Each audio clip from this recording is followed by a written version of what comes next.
Assalamualaikum warahmatullahi wabarakatuh. Innal hamdalillah nahmaduhu wa nasta'inuhu wa nasta'dihi wa nastaghfiruh wa na'udzubillahi min syururi anfusina wa sayyiati a'malina man yahdihillahu fala mudhillalah wa man yudlil fala hadiyalah. Asyhadu an la ilaha illallah wa asyhadu anna Muhammadan abduhu wa rasuluh. Allahumma shalli ala Muhammad wa ala alihi washabihi ajmain, amma ba'd. Bapak Ibu sekalian, puji syukur kita panjatkan pada Allah di pagi menjelang siang ini. Kita masih diberi kesehatan dan kekuatan untuk bisa mencari ilmu, taqarrub kepada Allah. Semoga amal ini menjadi amal baik kita, amal soleh yang Allah terima untuk bekal kelak kita insyaallah di yaumul qiyamah. Salawat salam semoga dilimpahkan pada Nabi mulia Muhammad sallallahu alaihi wasallam, keluarga, sahabat-sahabatnya, tabi'in, atba'ut tabi'in, dan siapapun yang selalu mengikutinya. Tema kita di pagi ini mengenal strategi iblis menyesatkan manusia atau menggoda kita. Saya ajak Bapak Ibu untuk melihat Al-Quran di surat Al-A'raf dari mulai ayat 11. Judul tadi sudah Allah jelaskan dalam Al-Quran ya. Al-A'raf surat ke-7 dari mulai ayat 11. Kita tadabur ya, kita tadabur ayat ini.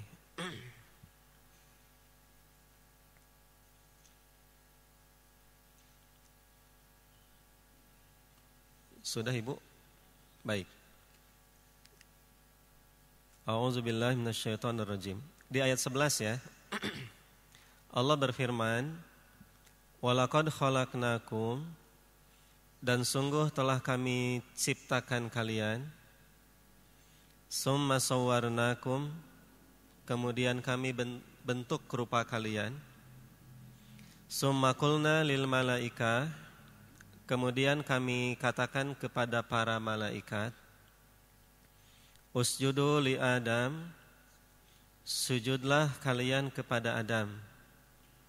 Fasajadu, maka mereka sujud, illa iblis, kecuali iblis.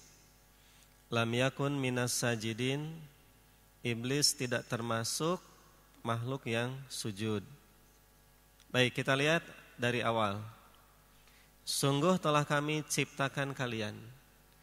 Dalam ayat lain Allah mengatakan bahwa penciptaan kita ini fi ahsani taqwim, sebaik-baiknya penciptaan. Dan kita harus bersyukur atas anugerah penciptaan yang sempurna ini.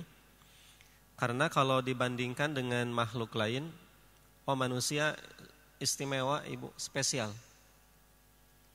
Coba Ibu bandingkan kita dengan makhluk lain yang jalannya merayap. Bagaimana kalau Allah menakdirkan kita ngarayap ya? Kasalman ibu-ibu ngarayap gitu. Nauzubillah ya. Tapi kita dengan kedua kaki, subhanallah. Ada yang merayap tapi cepat, kereta api.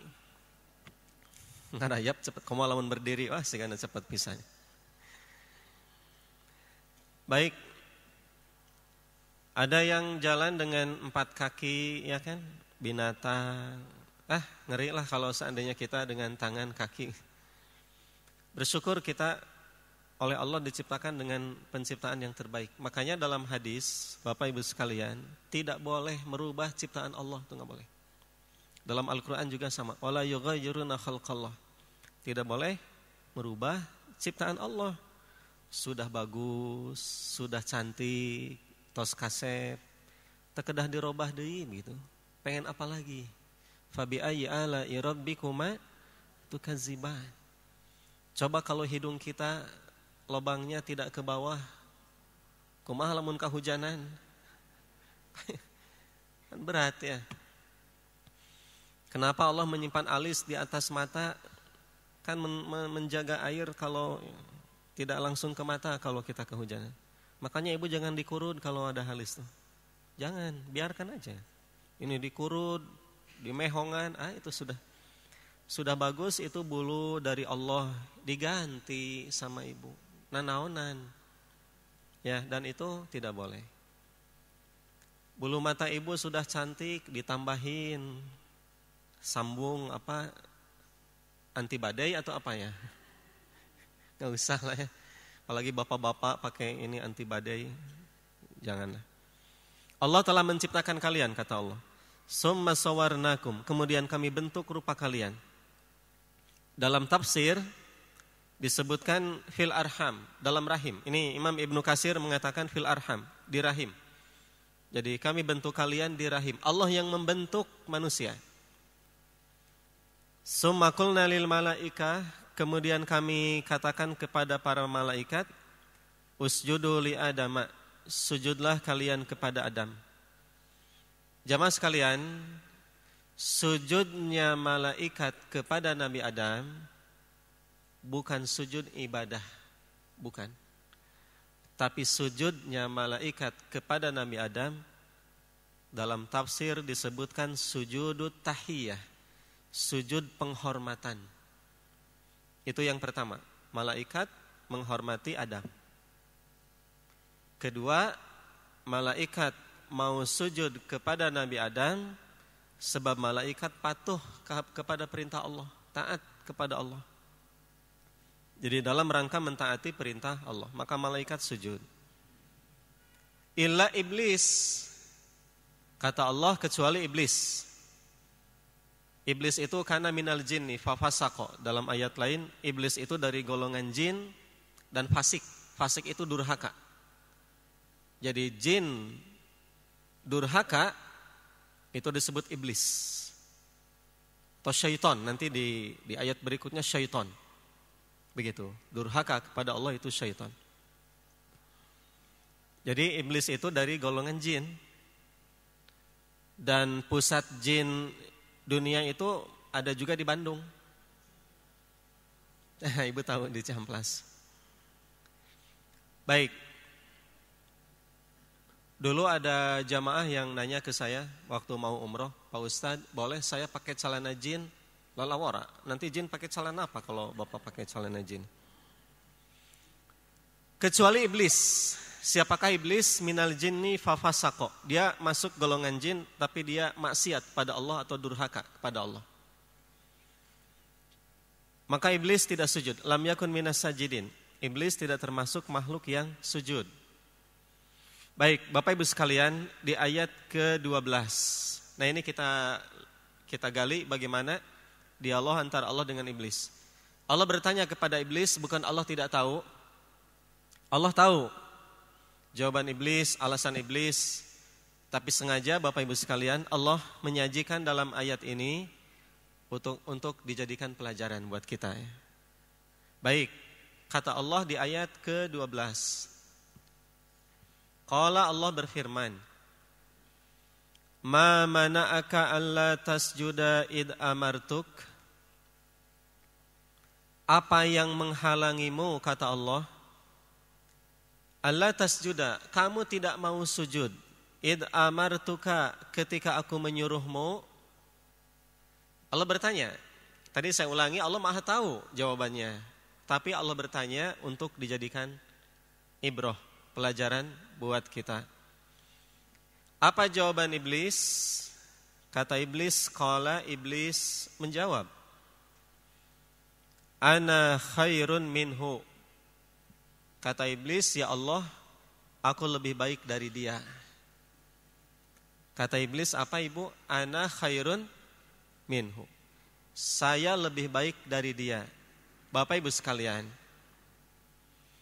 maka ucapan iblis ini, yaitu ana khairun minhu, saya lebih baik dari dia, adalah dosa pertama yang dilakukan makhluk sehingga makhluk itu diusir oleh Allah dari surga. Jadi saya ulangi, ucapan ana khairun minhu, saya lebih baik dari dia, kata para ulama, ini adalah dosa pertama yang diucapkan makhluk sehingga makhluk itu diusir dari surga. Ana khairun minhu, begitu. Kenapa iblis mengatakan ana khairun minhu? Iblis kemudian berkata, khalaqtani min nar wa khalaqtahu min tin. Ya Allah, engkau ciptakan aku dari api dan engkau ciptakan dia dari tanah. Mintin, dari tanah. Mintinin, tini. Ada ibu tini di sini? Tini artinya tanah. Tanah. Maka kata Allah, kenapa kamu tidak mau sujud ketika aku menyuruhmu? Jadi jamaah sekalian, iblis disuruh sujud kepada Adam itu perintah Allah. Bukan berarti iblis mentuhankan Adam, bukan. Ini Mu'tazilah berpendapat, ini Mu'tazilah ya. Bahwa iblis itu makhluk yang paling bertauhid. Nah ini keliru, tentu keliru. Kenapa dia katakan iblis termasuk makhluk yang bertauhid? Sebab kata mereka, iblis tidak mau sujud pada Adam. Dia mau sujudnya hanya kepada Allah saja begitu. Tentu itu kesimpulan yang salah. Kenapa? Sebab iblis tidak mau sujud pada Adam, hakikatnya iblis membangkang perintah Allah. Di surat Al-Baqarah, aba, iblis membantah, membangkang. Wastakbaro, dan iblis istikbar, merasa sombong, merasa besar. Wa kana minal kafirin, dan iblis tergolong makhluk yang kafir. Begitu. Jadi kesimpulan Mu'tazilah ini tentu tidak tepat atau keliru. Baik, jamaah sekalian, kata iblis, ana khairun minhu, saya lebih baik dari dia. Ya Allah, engkau ciptakan aku dari api dan engkau ciptakan dia dari tanah. Kalau kata orang Sunda, keheulaanan sene harus sujud kataneuh ya, nanti dulu gitu, keheulaanan. Jadi dia merasa enggan sujud kepada Adam karena dia merasa lebih baik. Saya ulangi, inilah dosa pertama yang dilakukan makhluk. Kenapa makhluk itu diusir dari surga? Yaitu perasaan lebih baik atau lebih hebat. Maka jamaah sekalian, bukan ahli surga. Saya ulangi, bukan ahli surga kalau dia merasa dia lebih baik dari orang lain. Baik dengan ilmu, merasa lebih pintar. Baik dengan harta, merasa diri lebih kaya. Baik dengan kedudukan, merasa posisi lebih tinggi. Baik dengan status sosial, merasa lebih terhormat. Atau dengan apapun. Jadi kalau makhluk merasa diri lebih baik dari orang lain, maka itulah sifat iblis. Begitu. Iblis merasa dirinya lebih baik. Memang dia siapa? Ya, keheulaanan gitu. Nanti dulu. Nah itu, jangan ada pada diri kita perasaan lebih hebat, perasaan lebih baik. Begitu, itu tidak boleh. Selayaknya seorang mukmin rendah hati, gitu ya. Asor, tawadu, begitu. Seperti itu. Baik, di ayat ke-12 sekarang kita lihat. Qala, Allah berfirman. Jadi setelah iblis mengatakan saya lebih baik dari dia, kata Allah, qala fahbit minha. Iblis, turunlah kamu dari surga. Keluar kamu dari surga. Jadi iblis diusir oleh Allah dari surga. Turunlah kamu dari surga. Turun. Artinya ibu surga itu di atas. Surga itu di atas.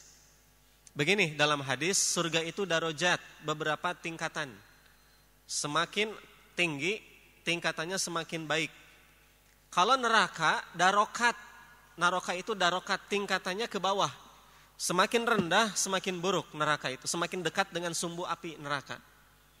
Makanya orang munafik itu fidarkil asfal minan nar. Di kerak neraka, paling bawah. Dan Abu Thalib, paman Nabi, itu neraka paling atas, paling ringan. Tapi seringan-ringannya neraka, ketika Abu Thalib menginjakan kakinya, langsung mendidih kepalanya.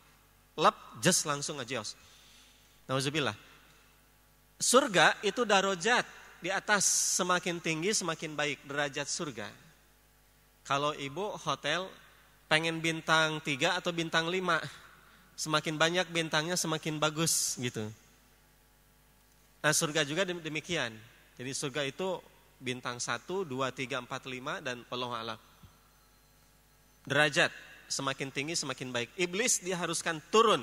Kenapa? Sebab surga di atas. Gitu, surga di atas. Maka iblis oleh Allah diusir dari surga. Fama yakunu laka an tatakabbaru fiha. Kata iblis, tidak pantas kamu takabbur di surga. Nah ini, takabbur.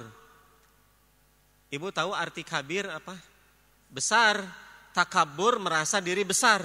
Merasa diri besar, padahal dia belum tentu besar gitu. Tapi merasa diri besar. Padahal dia tidak besar sebetulnya. Tapi dia merasa diri besar. Nah itu. Apa itu takabur? Bapak Ibu sekalian, dalam hadis Nabi menjelaskan makna takabur ya. Al-kibru.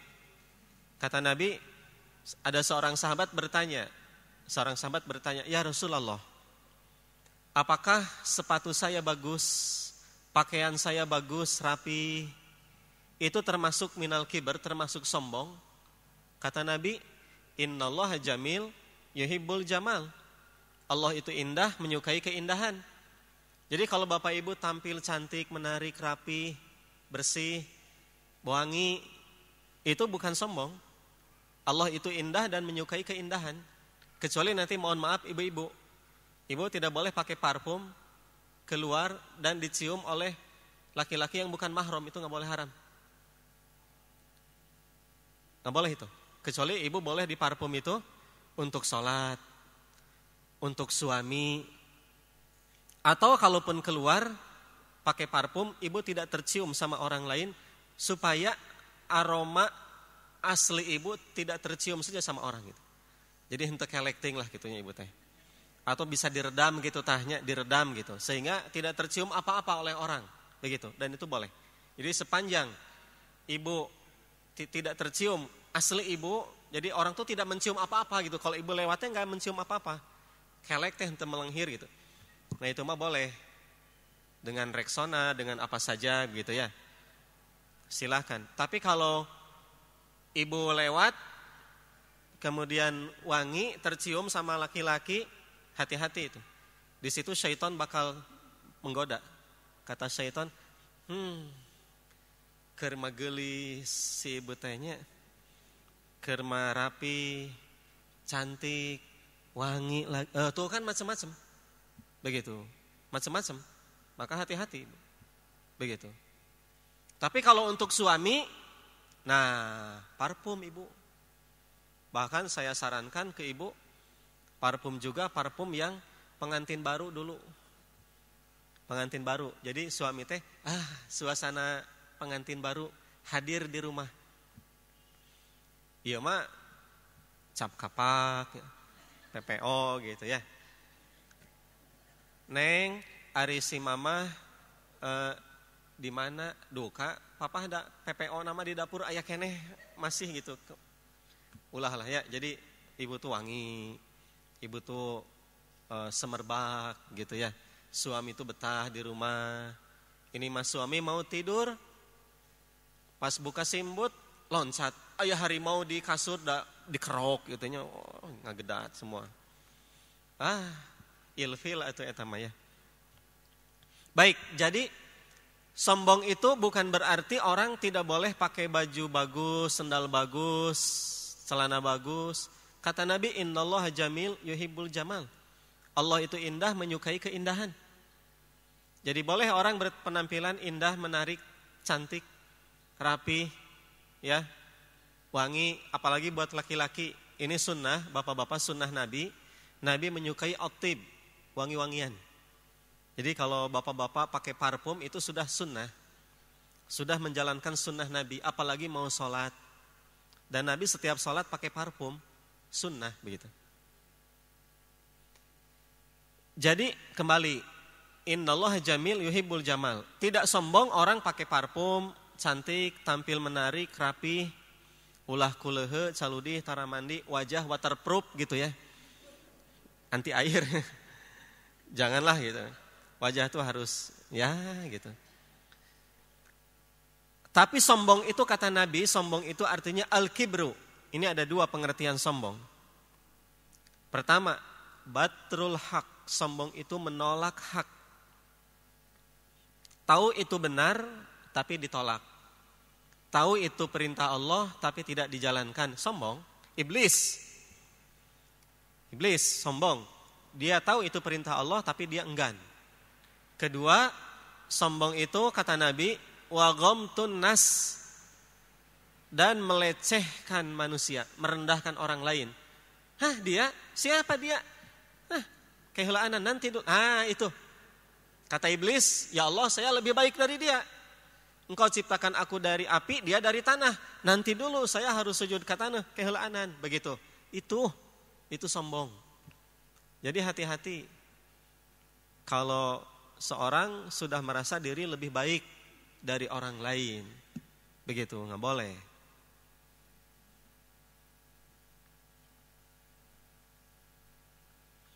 Baik, jemaah sekalian, maka iblis oleh Allah diusir dari surga.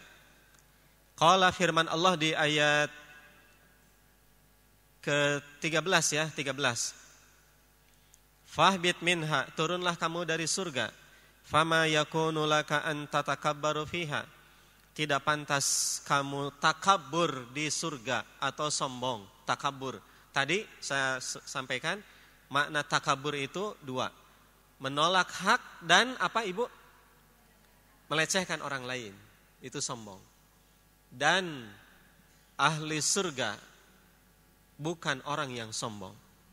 Sedikit saja ada kesombongan dalam hati kita, terhalang ke surga. Mohon maaf, kalau ibu-ibu cadel tidak akan ke surga. Kemana masuknya? Surga. Betul, ke surga. Jadi Bapak Ibu sekalian, iblis diusir dari Allah dari surga karena dia sombong. Dan orang yang sombong, sedikit pun dia sombong, tidak akan ke surga dalam hadis Muslim. Ini hadis Muslim, hadis sahih. Kata Nabi, la yadkhulul jannah, tidak akan ke surga. Man kana fi qalbihi misqalu zarrah min kibar. Barang siapa yang dalam hatinya sebesar zarrah dari kibar. Kibar itu sombong, tadi al-kibru. Jadi sebesar zarrah dari kesombongan menghalangi dia ke surga. Begitu.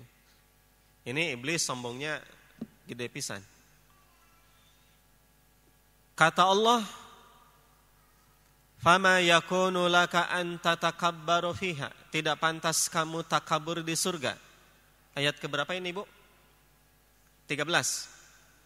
Fakhruj, keluarlah kamu, kata iblis, kata Allah maaf. Keluarlah kamu, innaka minas sagirin, sesungguhnya kamu termasuk makhluk yang sogir. Ibu, arti sogir itu apa? Kecil. Jadi menurut iblis dia hebat, dia besar, menurut Allah mah rendah. Iblis itu kecil, cetek begitu. Nah maka jangan merasa kita itu hebat. Mungkin menurut Allah kita siapa kita? Ya, kita merasa diri lebih. Memangnya kita siapa? Begitu. Jadi kata Allah, innaka minas sagirin, sesungguhnya kamu hina, kamu kecil. Baik, kita lanjut. Ini masih mukadimah ya. Ini masih mukadimah. Belum ke strategi iblis menggoda kita, belum ke pokok gitu. Belum ke pokok bagaimana strategi iblis menggoda kita. Jamaah sekalian. Maka di ayat ke-14 iblis berkata, sebelum dia turun dari surga, kata iblis, andirni ila yaumi yub'asun. Ya Allah, berilah aku penangguhan waktu sampai hari mereka dibangkitkan. Kapan manusia dibangkitkan, Ibu? Hari kiamat. Itu yaumul ba'si, hari dibangkitkan. Artinya hari dibangkitkan itu ada. Jadi iblis itu tahu manusia bakal dibangkitkan. Jadi iblis percaya kepada hari kiamat. Apakah orang yang percaya pada hari kiamat disebut mukmin? Belum tentu. Kalau dia tidak bertauhid, kalau dia tauhidnya salah, gitu. Baik, jemaah sekalian, iblis memohon kepada Allah agar dia diberi tempo, diberi penangguhan waktu sampai kapan? Hari kiamat. Iblis tidak dimatikan oleh Allah. Ya Allah, berilah aku tempo sampai hari kiamat, sampai hari dibangkitkan. Bapak Ibu sekalian, bagaimana jawaban Allah kepada iblis? Kata iblis, qala Allah berfirman, maaf, punten ya, ini salah terus Pak Bulit. Qala Allah menjawab, Allah berfirman, innaka minal munzorin. Iblis, sesungguhnya kamu termasuk makhluk yang diberi tempo. Begitu. Benar, kata Allah, kamu termasuk yang diberi penangguhan waktu. Jadi iblis oleh Allah diberi tempo sampai hari kiamat, iblis tidak mati. Jadi jamaah sekalian, siapakah yang tidak mati sampai hari kiamat? Jawabnya iblis. Kalau manusia meninggal, manusia mati. Tapi kalau iblis tidak. Tapi bukan berarti iblis kekal, nggak ada yang makhluk yang kekal. Buktinya iblis kan nanti dimasukkan ke neraka dan iblis mati sebelum hari kiamat, gitu. Jadi iblis tidak abadi, tidak. Yang kekal hanya Allah Subhanahu wa taala. Cuman iblis diberi penangguhan oleh Allah sampai hari kiamat, tidak mati. Kata Allah, innaka minal munzorin. Nah ini kita masuk ke tema sekarang. Ayat ke-16. Qala, kata iblis, Fabima agwaitani. Ya Allah, karena engkau telah menyesatkan aku, menganggap aku ini sesat. Emang benar iblis sesat. Ya Allah, karena engkau telah menyesatkan aku. La'aqudanna lahum siratakal mustaqim. Kata iblis, aku akan selalu menghalangi mereka dari jalanmu yang lurus. Jadi iblis akan menghalangi kita, ibu, dari jalan Allah yang lurus. Iblis bersumpah. Jadi ini janji iblis. Ini janji iblis kepada Allah sebelum iblis turun ke dunia, diusir dari surga. Iblis berjanji akan menyesatkan kita. Iblis berjanji akan membelokkan kita dari jalan Allah yang lurus. Siratal mustaqim.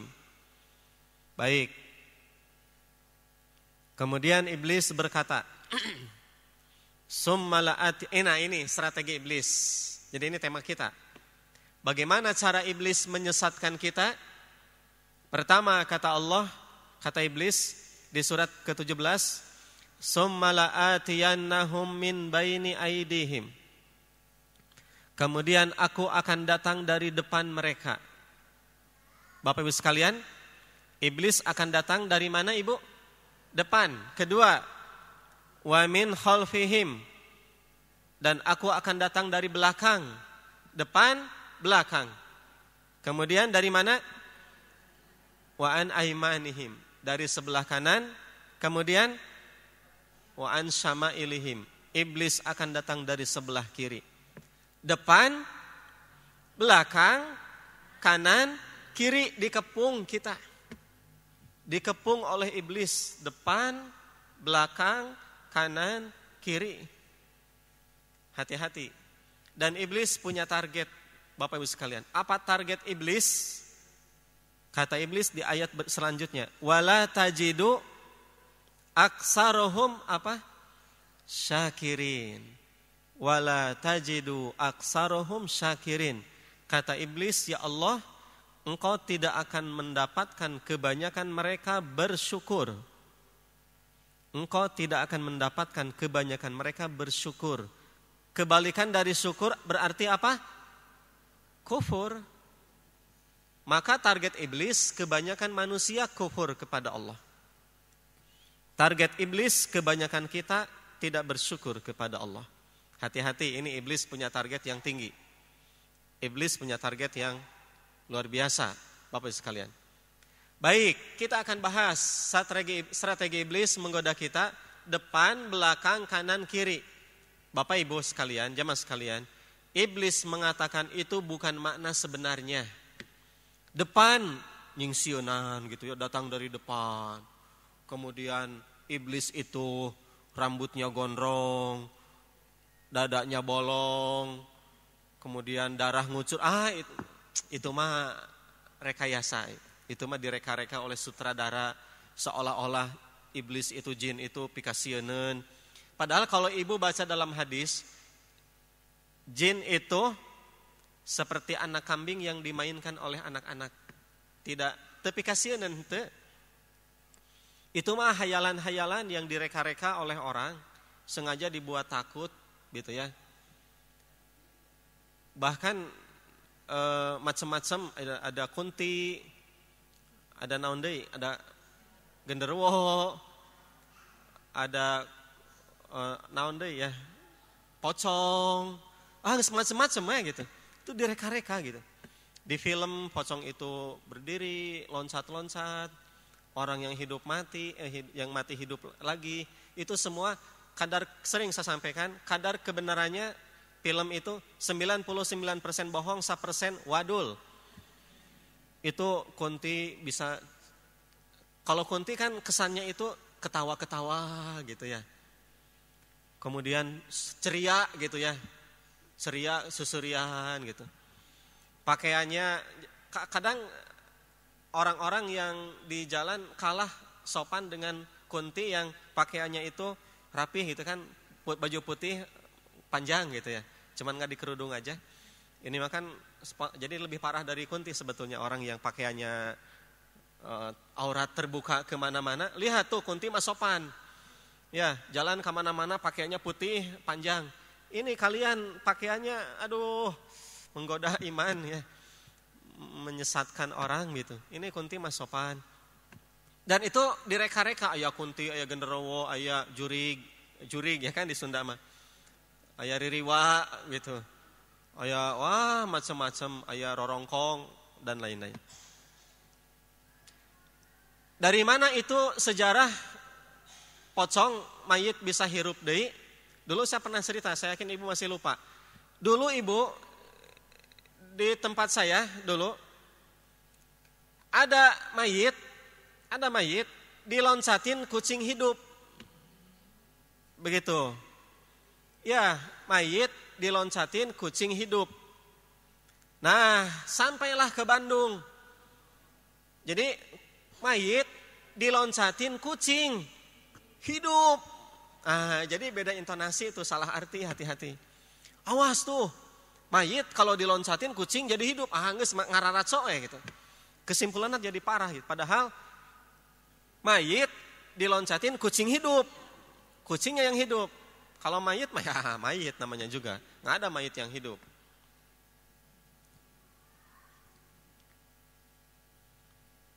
Kecuali ini ada cerita, tapi ini benar. Cerita tidak bercanda ya, tidak bercanda, ini mah benar.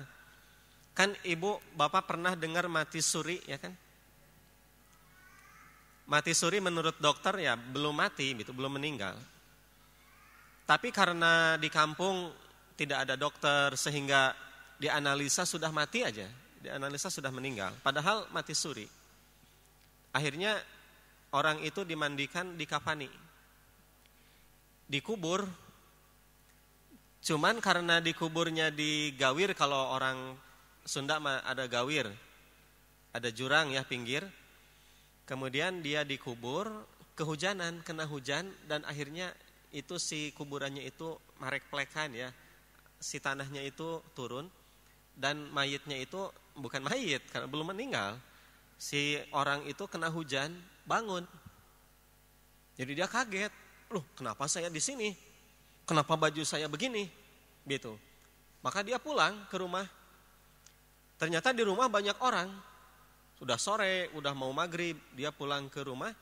Dan di depan rumah banyak orang, dia lewat jalan dapur.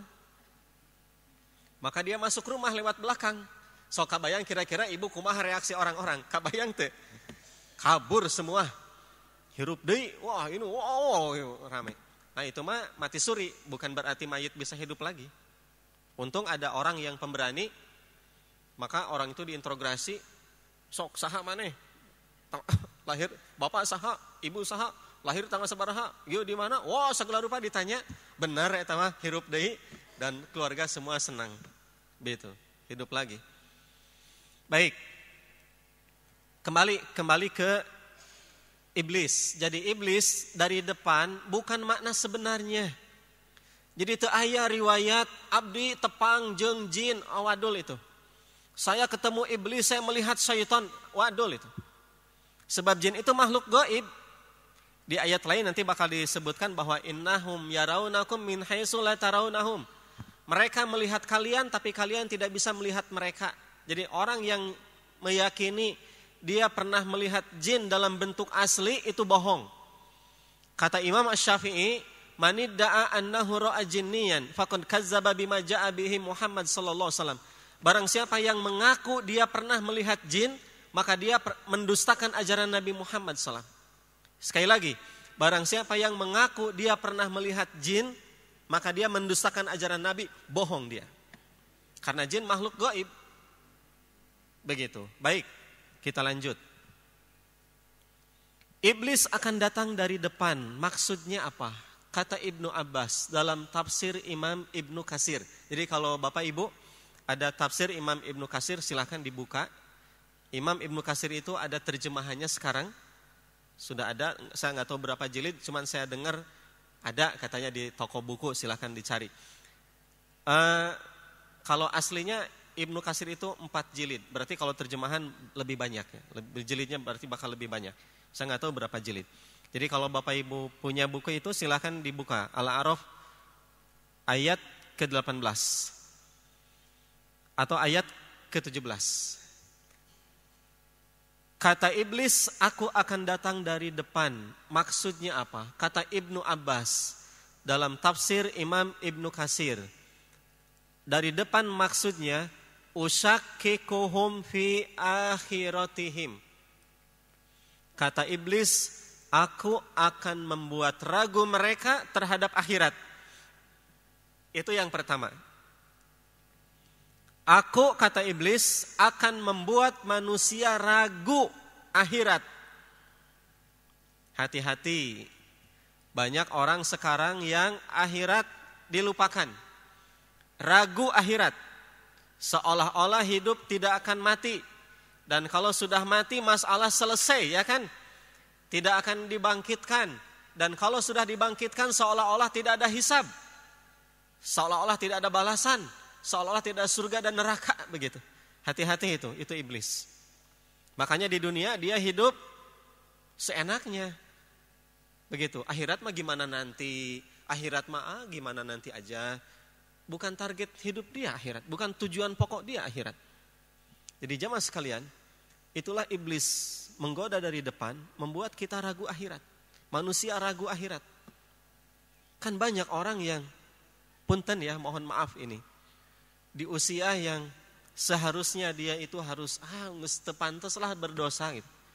Geus teu pantes lah maksiat, ya kan? Sudah tidak layak lah gitu. Harusnya dia ke masjid, harusnya dia tobat, ngaji, gitulah. Tapi masih gitu berbuat maksiat. Masih berbuat dosa.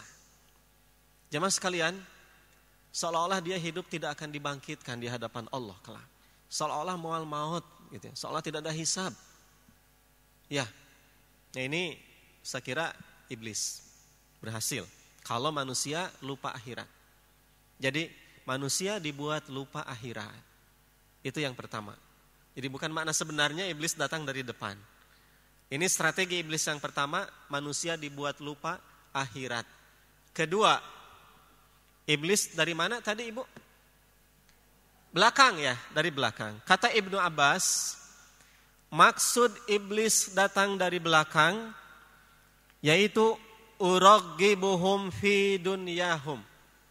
Aku akan membuat mereka rakus kepada dunia.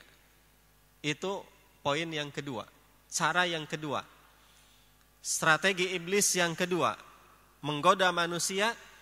Manusia akan dibuat rakus terhadap apa? Dunia. Rakus dunia. Rakus dunia. Nah ini rakus dunia ini beda dengan ajaran Islam, ajaran Rasul. Rasul mengajarkan kita qanaah. Ada yang tahu qanaah itu apa? Merasa puas dengan apa yang ada dalam urusan dunia. Itu. Kalau ibadah, kalau istighfar, tobat, taat pada Allah tidak pernah merasa cukup, merasa puas. Tapi kalau dunia diajarkan oleh Nabi qanaah. Qanaah itu bersyukur dengan apa yang ada. Merasa puas dengan apa yang ada. Jangan banyak lamunan, jangan banyak keinginan dunia. Sebab dunia mata'ul gurur, kesenangan yang menipu. Begitu. Islam mengajarkan kita qanaah. Dan rakus pada dunia, Bapak Ibu sekalian, itu godaan iblis. Mohon maaf ya, mohon maaf. Koruptor nih. Mereka korupsi. Ibu, apakah mereka miskin? Tidak. Coba baca kekayaan mereka. Oh, bukan 1 miliar 2 miliar, bukan. Ratusan miliar kekayaan mereka, tapi mereka masih korupsi. Buat apa? Ya, maut dan mual habis, harta tidak akan dibawa juga. Sampai dia mati, uang yang dia miliki nggak akan habis. Kemudian kalau dia mati sekalipun, uangnya masih ada, tidak akan dibawa. Nggak. Dia punya mobil mewah, kalau mati dia kendaraannya apa? Ambulan. Kalau dia mati, parfum yang dia pakai yang biasa mewah puluhan juta parfum, dia pakai parfum apa ibu kalau maut? Nyong-nyong itu ya. Pira aku ka makam pakai Kenzo, aduh asa kacidanya. Ini mau ke undangan, ini mau kemana? Dia pakai baju yang mahal, mewah. Kalau dia mati kain kafan. Bahkan sunnah kain kafan itu harus yang murah. Nggak boleh kafan yang mahal, itu nggak boleh. Jadi nggak boleh kafan mahal, nggak boleh. Yang murah. Karena kata Nabi, kafan itu akan cepat rusak. Jadi gimana atuh? Nah, jadi kalau ada pertanyaan, nah hanya orang tuh gitu. Korupsi deui, gep deui OTT gitu ya. Tangkap tangan atau gep deui, katewak deui. Aduh. Kenapa? Jawabannya jangan heran Ibu, jangan heran. Karena iblis akan menggoda orang dengan cara yang kedua, membuat manusia rakus pada dunia. Bahkan Bapak Ibu sekalian, Rasul mengajarkan kita kalau makan, ini kalau makan, kita harus ngerem keinginan. Kata Nabi, kalaupun kita makan di depan kita hidangan banyak, 1/3 untuk makan, 1/3 untuk minum, 1/3 untuk udara. Masih ingin gitu, kita tuh makan tuh masih ingin, masih selera gitu. Masih nafsu, apalagi kalau sudah ada naon ibu makanannya nikmat, rendang jengkol, pete ya, itu sudah itu mah, sudah lupa segalanya. Tapi, nah ini kata Nabi, wa in kana la mahalata, seandainya kita tidak harus makan gitu, fasulusun lil akli, makan itu 1/3 untuk makanan, 1/3 untuk minuman, 1/3 untuk udara, sehat kita. Dan kita bisa ngerem terhadap keinginan dunia kita. Ya. Walaupun makanan itu banyak, tapi kan kita makan yang cukup buat kita saja, ya kan? Sudah dianggap cukup, ya sudah. Sudah dianggap perut cukup, walaupun masih banyak, tinggalkan, udah, pulang aja kita. Karena makan sudah cukup, gitu. Kalaupun makan di nampan yang banyak atau liwet dijajarkan, kan ini ada budaya di kita sekarang kalau liwet tuh ngajajar ya, diamparkan makanan ya. Ya kalau memang kita sudah merasa cukup, ya sudah tinggalkan, buat yang lain, gitu. Nggak usah dihabiskan. Di undangan walaupun standnya banyak, ya tidak harus dipapai semua. Asal kita sudah makan dianggap sudah. Oh can kaditu, can kakak, ibu tahu KKN? Kurulang kuriling nyatu, nggak usah gitu ya. Ngapain? Begitu. Nah, jadi itu tanda kita tidak rakus dunia. Kita makan apa yang dibutuhkan oleh tubuh, cukup. Jangan digoda oleh keinginan. Kalau keinginan semua juga ingin. Tapi kalau kebutuhan belum tentu tubuh kita membutuhkan. Ya. Yang membinasakan itu keinginan, Bapak Ibu sekalian. Yang membinasakan itu keinginan, hati-hati. Kalau kebutuhan boleh, kalau keinginan ngerem kita. Ibu butuh pakaian, butuh penginapan, rumah, kendaraan, itu kebutuhan, silakan walaupun mahal beli. Tapi kalau keinginan, nah mau cukup-cukup itu mah. Keinginan kita abaikan, keinginan kita sisihkan. Karena keinginan itu iblis, yakin itu. Keinginan itu godaan syaitan. Kita akan dibuat rakus pada dunia. Kita akan dibuat rakus pada dunia. Kabayang oleh kita, akhirat dilupakan, dunia dirakuskan. Kira-kira gimana nasib manusia? Hancur. Hancur. Akhirat dilupakan, dunia dirakuskan. Udah, na'udzubillah. Begitu. Canggih nggak iblis ngagoda kita? Luar biasa. Jahat benar iblis itu. Jahat. Karena iblis ingin kita bersama mereka di neraka. Begitu. Jahat. Akhirat dilupakan, dunia dirakuskan. Hati-hati. Jangan sampai kita terjebak dengan godaan dunia. Sebab itu iblis. Hati-hati kita hidup. Sebab kita akan mati. Dan kita akan dibangkitkan di hadapan Allah. Dipinta pertanggungjawaban. Begitu. Yakin itu. Kemudian yang ketiga. Dari mana ibu tadi? Dari sebelah kanan. Dari sebelah kanan. Iblis akan menggoda manusia.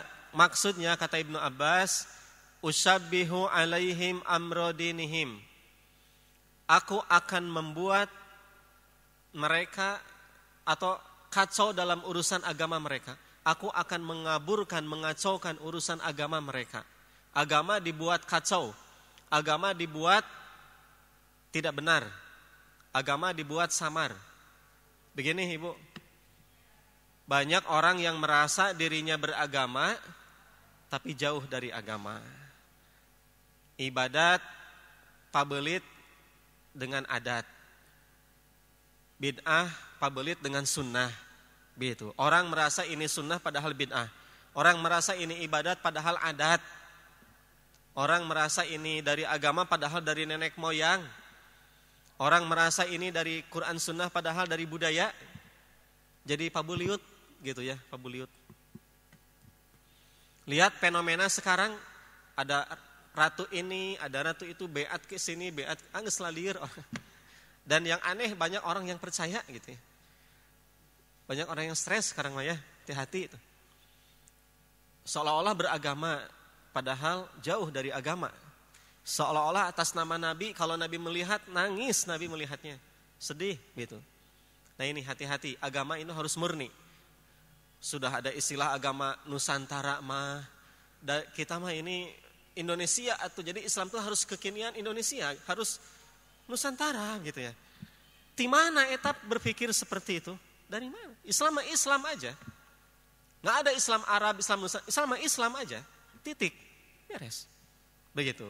Jadi itu mah Arab, sekarang mah kita Nusantara harus sesuai gitu ya. Wah, disebarkan kemana-mana Islam harus nasional, harus NKRI, dari mana itu? Harus sesuai dengan budaya lokal. Dari mana? Islam ya Islam saja. Rahmatan lil alamin, sumbernya dua, Al-Quran dan hadis, titik. Sesuai dengan pemahaman ulama salaf, para sahabat dulu.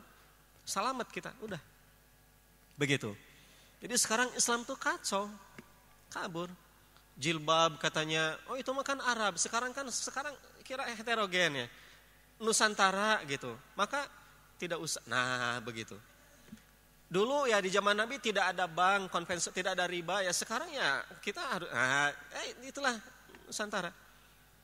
Jadi jemaah sekalian, Islam dibuat kacau. Islam dibuat ragu, dibuat samar. Ajarannya tidak murni. Nah, itu iblis. Tapi masalahnya pelakunya merasa muslim. Masalahnya pelakunya merasa beragama. Nah, itu yang berat. Begitu. Pelakunya tertipu. Begitu.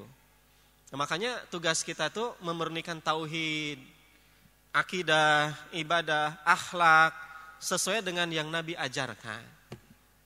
Ya, baik.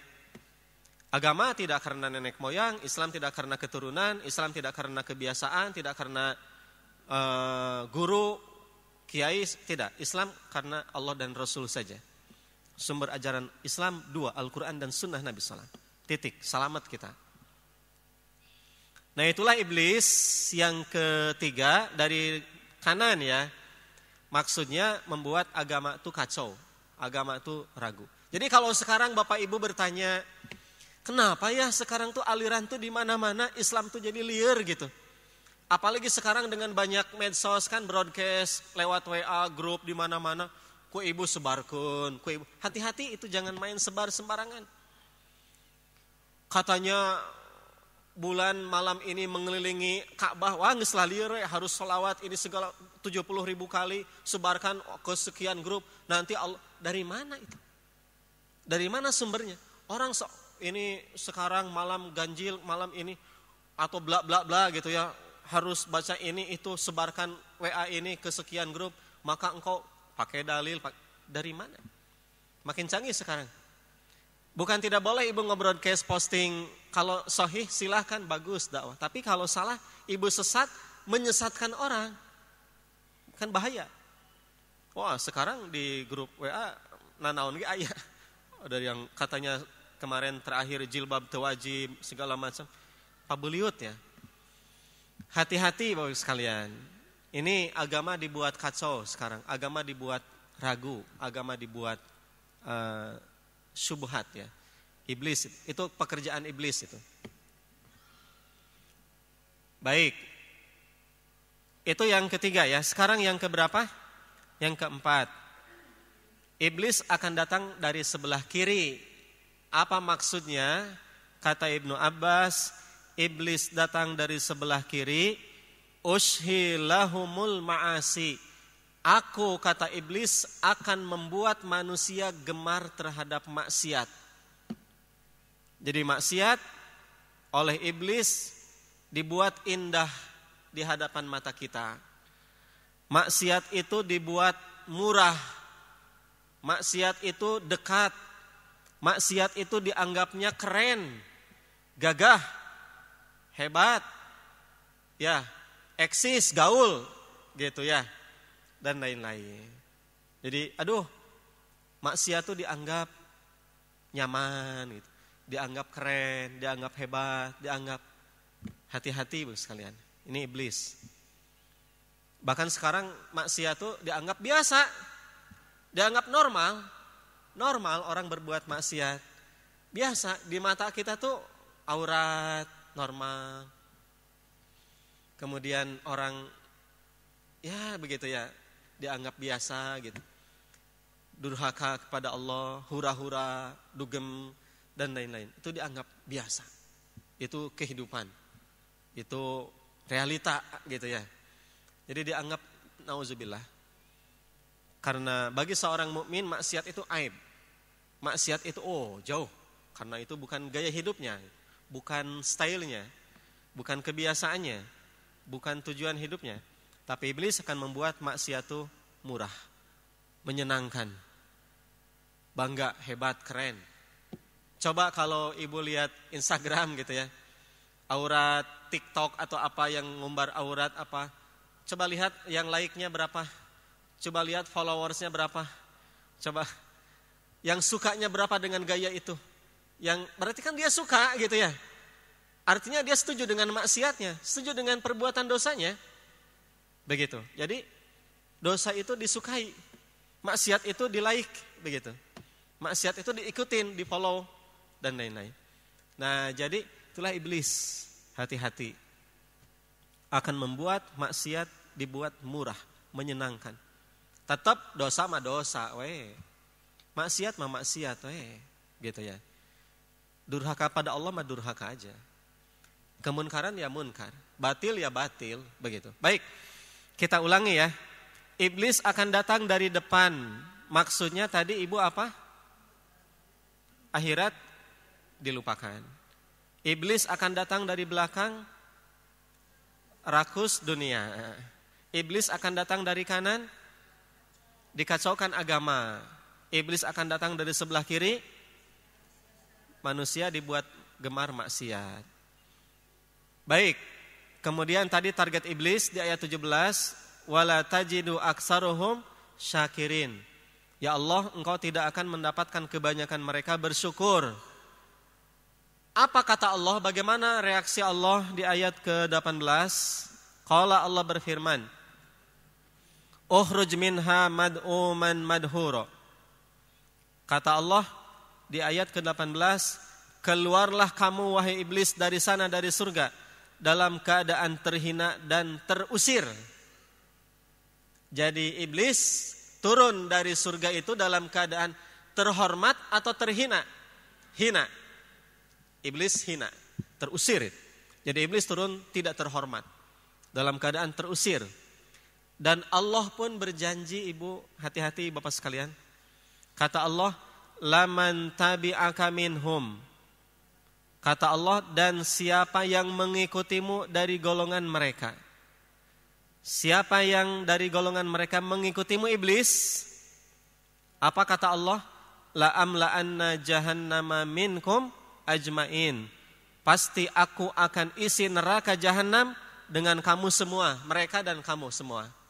Jadi manusia dengan iblis semua disatukan, dihijikan di neraka jahanam, na'udzubillah. Jadi iblis ingin ngagusur kita, menarik kita, bapak sekalian, ke neraka bersama mereka. Sebab iblis sudah dijamin ke neraka, itu pasti. Iblis sudah dijamin masuk neraka jahanam. Tapi iblis tidak mau sendirian. Ingin kita menemani mereka. Mau tidak? Na'udzubillah. Maka kenali langkah iblis ini. Dan kita harus tahu bagaimana caranya agar kita terhindar dari godaan iblis. Begitu. Ada bocoran. Saya ingin sebentar, saya lupa ayatnya.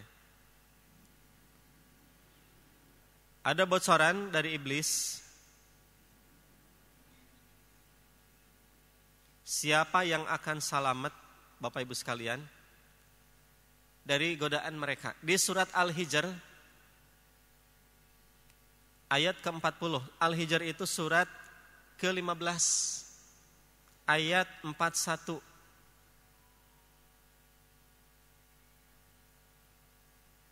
Ayat 40, maaf ya.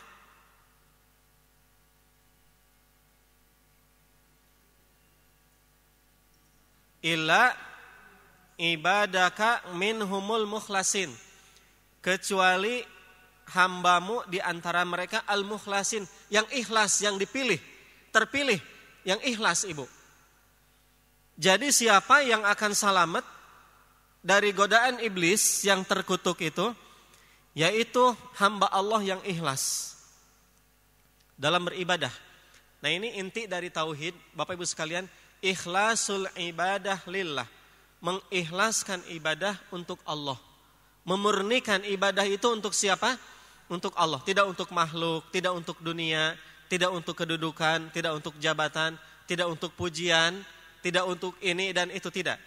Apa yang kita lakukan hanya untuk Allah. Qul inna sholati wa nusuki wa mahyaya wa mamati lillahi rabbil alamin, titik. Maka memurnikan ibadah hanya kepada Allah, mengikhlaskan ibadah lillah, selamat kita insyaallah. Kedua, bagaimana caranya agar kita bebas terhindar dari iblis? Tadi ikhlas karena Allah. Kedua, kita harus banyak berlindung kepada Allah dari godaan mereka. Berlindung kepada Allah dari godaan iblis. Kenapa? Kita harus berlindung kepada Allah. Begini ibu, ini ilustrasi saja. Kalau ibu ketemu anjing galak, mau menerkam ibu, kira-kira apa yang harus ibu lakukan? Dilawan ke ibu, nyorot tuur ibu kalau ketemu anjing galak, aduh sararawaknya. Kemudian anjing itu menggonggong gitu, ngagogog ke ibu, digogog deui ku ibu, pak gede-gede sora, wah itu kalah ibu, menang anjing. Ibu lari, cepat mana lari ibu dengan anjing? Cepat anjing. Anjing ngagigit ku ibu, digigit deui, gegel deui ku ibu tah. Tah gigina kuat mana anjing dengan ibu? Kuat anjing. Kulitnya tebal mana? Oh tebal anjing. Jadi kalau dilawan ibu kalah kita. Apalagi iblis ini dari dulu tidak ada yang dimatikan, sudah pengalaman. Jadi kita duel dengan iblis, boro-boro duel jeung iblis. Katanya di situ ada makhluk halus. Oh, ibu sudah takut, ibu sudah gemeteran, ibu sudah lari, ya kan? Baru ringkak bulu punduk tuh, baru katanya saja, wah ibu sudah soak. Padahal iblis itu bukan begitu ngagoda kita. Jadi gimana atuh kalau kita ketemu dengan anjing galak? Jangan dilawan ibu, jangan lari. Apa yang harus ibu lakukan? Panggil yang punyanya. Pak, punten eta anjingna. Kata yang punya, boy, tring. Ya, maka anjing itu langsung ngeleos, ngikut yang punyanya atau dimarahin sama yang punya, set gitu ya. Maka anjing itu takut dan kabur. Jadi kalau ibu berlindung kepada siapa yang menciptakan iblis? Allah. Siapa yang merajai iblis? Allah. Kepada yang punya kita berlindung. A'udzubillahi minasyaitonirrajim. Ya Allah, aku berlindung pada Engkau dari godaan syaitan yang terkutuk. Maka Allah akan membebaskan ibu dari godaan iblis. Dan ibu jangan mengikuti langkah syaitan. Wala tattabi'u khutuwatis syaitan. Jangan ikut langkah syaitan karena syaitan aduwwum mubin. Nanti di ayat berikutnya ada. Nah, ini di ayat panjang, kalau dibahas mah lama ibu ya. Itu di ayat ke-22 terakhir. Wa aqul lakuma inna syaitana lakum aduwwum mubin. Itu ketika Adam digoda oleh iblis ya. Bahkan disebut iblis itu ya syaitan gitu. Iblis itu disebut syaitan dan syaitan itu musuh. Terakhir. Ibu, kadang-kadang kita tidak merasa kita melakukan langkah atau perilaku yang biasa syaitan kerjakan tiap hari. Mohon maaf ya, sederhana saja. Apa di antaranya? Makan, minum dengan tangan kiri. Itu saja. Sepele. Ibu tinggal lihat, lak tangan kiri. Kata Nabi, fa inna syaiton ya'kulu wa yashrobu bisimalihi. Syaiton makan dan minum dengan tangan kiri. Contoh kecil lah, jangan bicara yang lebih jauh gitunya, teori banyak. Udahlah, nggak usah banyak teori. Eta makan minum dengan tangan kiri, perbuatan syaiton. Fa inna syaiton ya'kulu bisimalihi wa yashrobu bisimalihi. Syaiton makan minum dengan tangan kiri dan makan dengan tangan kiri. Jadi kalau ibu makan dengan tangan kiri, eta ngikut pada melan syaiton eta teh. Cuman sayang makanan kita aktif kiri kanan. Bala-bala lepet. Bala-bala cengek, ibu liar lah. Baik ibu. Contoh lain, ini sepele, maaf ya. Tapi itu syaitan dekat dengan ibu. Kuku panjang. Kata Nabi, fa inna syaitan yaq'udu ala ma tala minha. Syaitan duduk di kuku yang panjang. Artinya kalau kuku ibu panjang, ibu terus bersama syaitan kemana-mana. Fa inna syaitan yaq'udu ala ma tala minha. Syaitan duduk di kuku yang panjang. Nah, maka kuku harus dipotong. Harus pendek. Oh kan ini buat kumaha ibu, mangga syaitan bersama ibu titik. Ya, banyak kalau saya sampaikan perilaku syaitan yang diikuti oleh manusia apa saja. Saya tidak bahas itu ya, karena itu terlalu banyak Bapak sekalian. Yang saya sampaikan tadi strategi iblis menggoda manusia itu dalam Al-Qur'an. Dan bagaimana Ibnu Abbas menafsirkan. Jadi jangan ditafsirkan sendiri ayat, hati-hati. Menafsirkan ayat sesuai dengan yang dipahami oleh sahabat. Aman kita, jangan pikiran sendiri, logika sendiri. Tafsirkan Quran seperti yang sahabat pahami. Ibnu Abbas menafsirkan seperti itu, Bapak sekalian. Semoga kita selamat. Ini bermanfaat buat saya dan buat semua. Kita tahu strategi iblis yang jahat, yang akan menyesatkan kita, menggusur kita ke neraka, na'udzubillah, dan semoga kita selamat. Barangkali sebelum saya pamit ada pertanyaan, boleh jika ada. Wallahu a'lam. Jika ada. Mangga ibu. Waalaikumsalam warahmatullahi. Mohon Kang itu coba ya, boleh silakan. Mangga ibu silakan. Assalamualaikum warahmatullahi wabarakatuh. Assalamualaikum warahmatullahi wabarakatuh. Saya sering mendengar bahwa iblis akan lari atau ingkah, kata orang Sunda, apalagi apabila azan sedang berkumandang. Maka itu betul, Ustaz. Itu betul. Ya. Betul itu. Iblis terbirit-birit ketika bahkan mau dalam hadis mah terkentut-kentut kan ada itu. Jadi iblis lari dengan azan.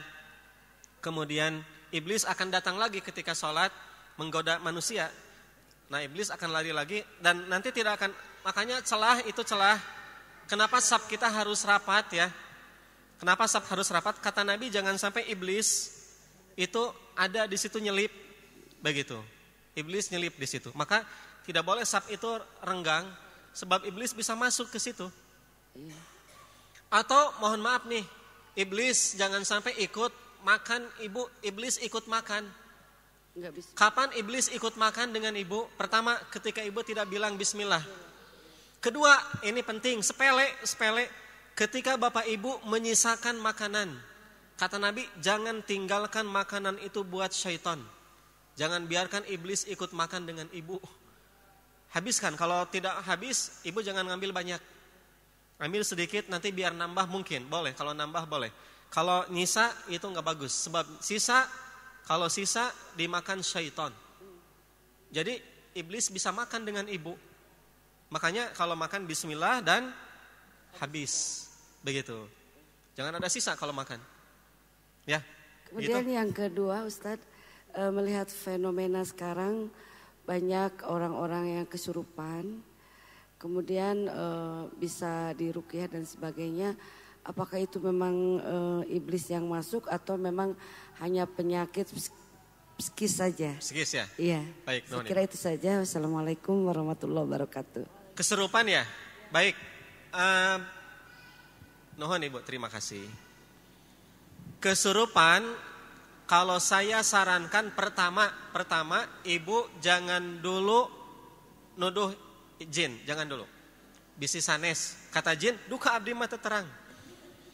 Yang harus Ibu lakukan jika ada orang yang bicaranya ngelantur, melamun, saran saya bawa dulu ke dokter, psikiater, ahli psikologi ya, ahli kejiwaan. Itu dulu lah. Itu dulu. Sebab tidak semua orang ngahuleng ngalamun atau ucapannya ngelantur itu dari gangguan iblis atau usapan syaitan. Tidak semua. Kadang orang suhu tubuhnya naik, ya kan? Maka dia tidak sadar apa yang dia ucapkan. Padahal cuma suhu tinggi. Begitu. Oh, diruqyah, di apa? Oh, ini dijampe-jampe, dipijit, ditakolanku sapu lidi. Padahal cuman dikasih paracetamol, rerep begitu. Karena dia cuman suhu tubuhnya tinggi, tapi dia bisa ngocoblak gitu. Oh, kasurupan, der ku ibu teh ditabuh. Eyang, hoyong nahon, geus macam-macam. Tuh, padahal anak cuman ngelantur karena jadi saran saya coba dulu lah medis ya. Jadi mungkin panas badan sehingga dia ngelantur, mungkin. Kedua, dari sisi psikologi, psikis, kejiwaan, begini, kalau orang punya keinginan tidak terlaksana ke bawah mimpi, ya kan? Sok, anak kecil pengen motor kaimpi-impikeun. Udah gitu, saya tahu teori ini dari ahli jin. Dulu saya pernah belajar tentang jinologi. Mungkin Bapak Ibu pernah dengar nama Pak Haji Kasman di Bandung. Itu guru saya. Oh, dia ahli jin luar biasa. Bab jin bahkan dia bisa ngobatin segala macam yang kesurupan. Dia bilang begitu, tong nyawa nyalahkeun jin. Sebab belum tentu itu gangguan jin. Contoh kata dia, kalau orang punya keinginan yang kuat, maka kosong, pikirannya kosong. Kabawa ngimpi, lama-lama dia di dapur ke tengah rumah, pengen motor, ngeng. Tuh kan, padahal dia cuman halusinasi. Begitu. Terobsesi dia punya motor, padahal tidak ada kaitan dengan makhluk halus. Cuman keinginan yang kuat. Solusinya apa? Belikan motor, damang, sembuh. Jadi tekedah dicanda ka eyang, ka dukun, ka mana? Ka eyang subur atau mana? Gak usah gitu. AA ini, AA itu gitu. Jangan. Dianalisa ini keinginannya apa, riwayat. Kan kalau psikolog begitu ya. Ini ibu anak itu gimana waktu kecilnya, kira-kira dia keinginannya apa, bla bla bla gitu ya. Dirunut dulu masa lalunya, dianalisa, baru ada solusi, baru dicoba. Nah, jadi belum tentulah ya Ibu, belum tentu. Jadi jangan dulu langsung main, oh ini ruqyah, ini candakan nu pinter. Kemudian Ibu langsung anak ngocoblak, yang tadi hoyong cikopi, naon rokona eyang, hoyong kaman, langsung atau jin resepen gitu mah. Begitu ya. Baik, kemudian Bapak Ibu sekalian, pertanyaan Ibu tadi, apakah mungkin jin masuk ke dalam tubuh kita dan mengganggu? Jawabnya mungkin. Jawabnya mungkin. Begitu. Kalau jin mengganggu kita, kemudian masuk ke dalam tubuh kita, kemudian mengganggu. Mungkin. Kalau kita tidak berzikir pada Allah, kalau kita lalai, kalau kita lupa, kalau kita maksiat, kalau kita durhaka kepada Allah, mungkin. Begitu. Jawabnya mungkin. Jadi kalau tadi pertanyaan Ibu, apakah mungkin jin ngagoda kita, dan mungkin. Begitu Ibu. Jadi kalau mungkin ya mungkin gitu. Tapi Ibu, kan sihir itu ada. Syaitan itu ada. Sihir kan ada. Digoda iblis, digoda syaitan. Tetapi sihir tidak boleh dibalas sihir serupa. Jin tidak boleh diikutin keinginannya. Nah, tadi Pak Kasman almarhum tadi dia cerita. Kata dia, saya pernah ngobatin orang yang kesurupan, ngegerem Ibu. Gitu kan? Kata dia, saya pengen darah. Kata Pak Kasman, nah naonan hayang getih sih ya, salangap dijagal. Begitu, dilawan.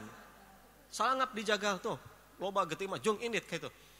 Kata si jin itu, anterkeun sia aing hayang balik. Indit sorangan. Indit sorangan naik ojek kayak itu, loba kendaraan, angkot. Incu urang ya tara dianterkeun kayak itu ka dieu. Nah yang dianterkeun olo-olo. Aing hayang diakod, sia komo diakod. Incu urang tara dia. Aing sia hayang dicarekan. Sia bangsa jin maneh geus bisa naon. Tinggal itu jelema geus bisa nyeun helikopter, pesawat terbang tuh di PTDI kan, kalau dulu IPTN tuh. Jelema geus nyeun pesawat, marane bisa naon, bisa terus didesak. Akhirnya kadesak ngelepak gitu. Dan dia sadar. Begitu Bapak sekalian ya. Nah, jadi belum tentulah. Bagaimana dengan ruqyah? Mungkin dalam hadis kan ada. Jangan jadikan rumah kalian seperti kuburan, sebab rumah yang dibacakan surat Al-Baqarah, syaitan tidak akan masuk, kan begitu ya. Nah, maka jika ibu baca Quran, rajin baca zikir pagi petang, mau tidur berdoa wudu, bla bla bla, zikir pada Allah, maka ibu terlindungi insyaallah dari godaan syaitan dan jin. Itu janji Nabi SAW. Begitu. Ya, jadi pertanyaannya, apakah mungkin jin ngagoda kita? Mungkin. Apakah mungkin orang kesurupan dari jin? Mungkin. Cuman saya tidak mengatakan langsung itu jin, jangan dulu lah. Medis dulu ya, secara ilmiah dulu begitu. Coba dulu langkah itu, baru kalau sudah irasional, non medis, nah baru nanti ada langkah berikutnya begitu. Terakhir satu lagi jika ada. Silakan Kang, mangga. Assalamualaikum warahmatullahi wabarakatuh. Assalamualaikum warahmatullahi wabarakatuh. Pak Ustadz, saya cuma mau bertanya saja. Ini kan pembahasannya tentang iblis. Kalau boleh tahu wujud iblis itu seperti apa ya? Mungkin barangkali pernah dideskripsikan dalam suatu hadis, atau mungkin iblisnya sendiri mungkin pernah menampakkan diri ke siapa gitu. Ya, baik, itu saja Pak. Saya akan coba lihat. Terima kasih. Non, pertanyaan sangat bagus sekali ya.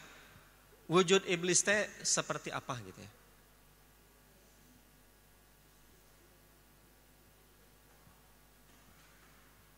Sebentar.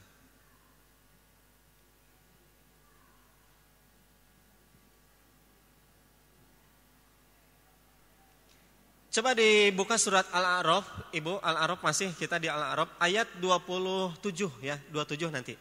Al-A'raf 27 Kang, bawa Quran enggak? Coba dibuka handphonenya, Al-A'raf surat ke-7 ya, ayat 27. Ayat 27 Kang.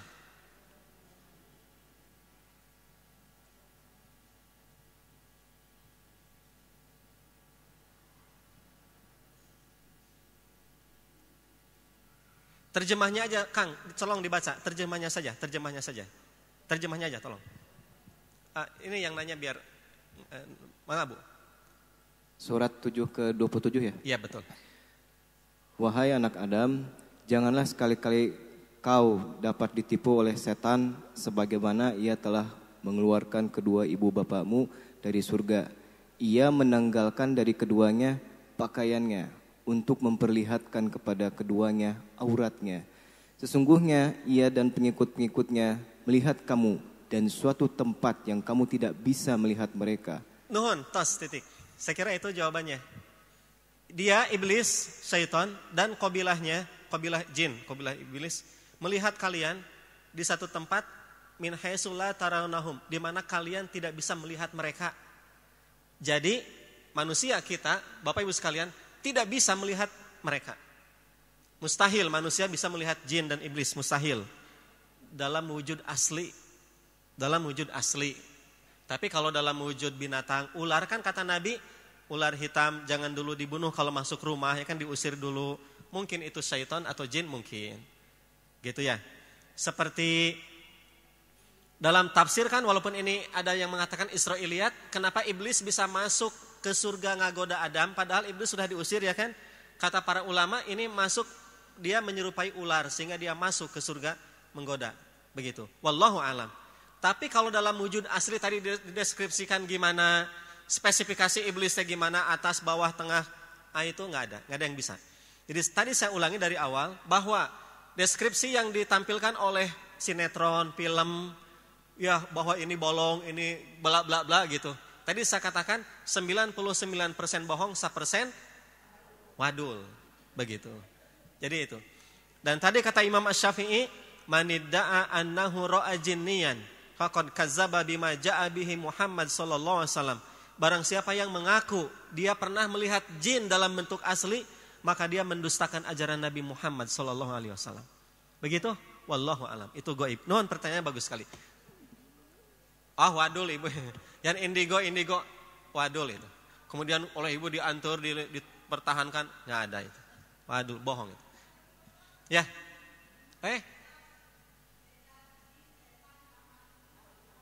Terakhir. Beda jin, syaitan sama iblis. Nuhun Ibu, atur nuhun.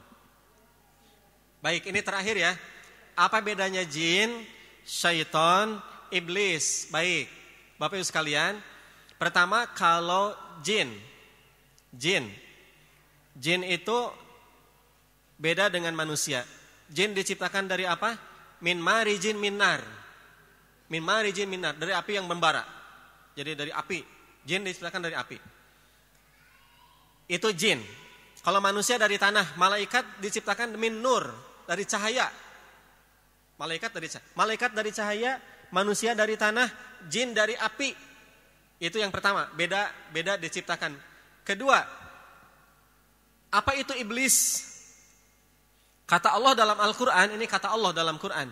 Iblis itu kana minal jinni fafasaqo.